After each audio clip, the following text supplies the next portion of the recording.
Assalamualaikum warahmatullahi wabarakatuh. Perkenalkan, nama saya Farhan Maulana Fauzi dari Prodi Perbankan Syariah, Fakultas Agama Islam Universitas Muhammadiyah Profesor Dr. Hamka. Pada kesempatan kali ini, saya akan menjelaskan secara singkat mengenai identifikasi risiko kredit. Risiko berhubungan dengan ketidakpastian. Ini terjadi karena kurang atau tidak tersedianya cukup informasi tentang apa yang akan terjadi. Sesuatu yang tidak pasti atau uncertain dapat berakibat menguntungkan atau merugikan. Istilah risiko memiliki beberapa definisi. Risiko dikaitkan dengan kemungkinan kejadian atau keadaan yang dapat mengancam pencapaian tujuan dan saran organisasi. Pengertian risiko. Yang pertama, menurut Dr. Insinyur Sumarno, pengertian risiko adalah suatu kondisi yang timbul karena adanya ketidakpastian dengan seluruh konsekuensi yang tidak menguntungkan yang mungkin terjadi. Yang kedua, menurut Kamus Besar Bahasa Indonesia atau KBBI, pengertian risiko menurut KBBI adalah segala kemungkinan terjadinya peristiwa yang dapat merugikan perusahaan. Sekarang kita masuk ke jenis-jenis risiko secara umum. Yang pertama ada risiko murni atau pure risk. Yang kedua ada risiko spekulatif atau speculative risk. Yang ketiga ada risiko partikular. Yang keempat ada risiko fundamental. Yang kelima ada risiko likuiditas. Yang keenam ada risiko permodalan. Dan yang ketujuh ada risiko pasar. Sekarang kita masuk ke pengertian risiko kredit. Menurut Hardanto, mengemukakan bahwa risiko kredit adalah risiko kerugian yang berhubungan dengan peluang gagal memenuhi kewajiban pada saat jatuh tempo. Dengan kata lain, risiko kredit adalah risiko karena pinjaman tidak membayar utangnya. Risiko kredit timbul dari beberapa kemungkinan sebagai berikut.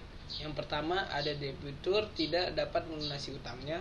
Yang kedua, obligasi yang dibeli bank tidak membayar kupon dan atau pokok utang.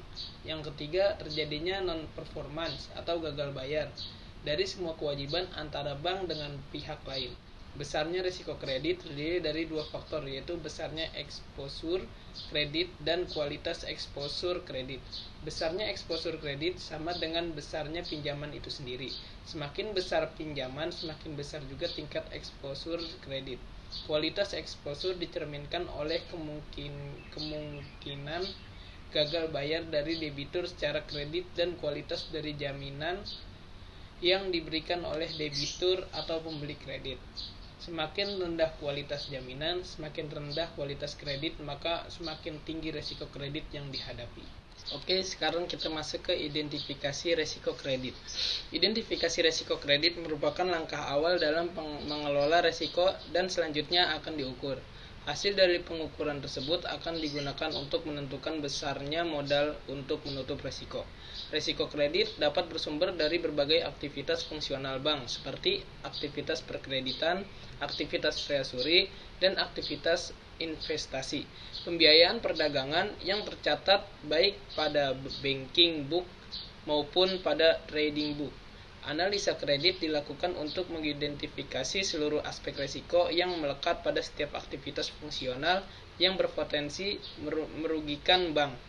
Hal-hal yang perlu diperhatikan dalam melakukan analisa kredit antara lain, yang pertama bersifat proaktif atau antisipasif dan bukan reaktif.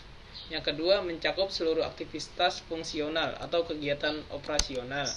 Yang ketiga menggabungkan klaim menganalisis informasi risiko dari seluruh sumber informasi yang tersedia. Hal-hal yang perlu diperhatikan dalam melakukan analisa kredit antara lain, yang pertama bersifat proaktif atau antisipatif dan bukan reaktif. Yang kedua mencakup seluruh aktivitas fungsional atau kegiatan operasional.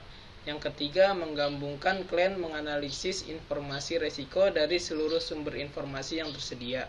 Yang keempat, menganalisis probabilitas timbulnya risiko serta berkonsekuensi atas risiko tersebut.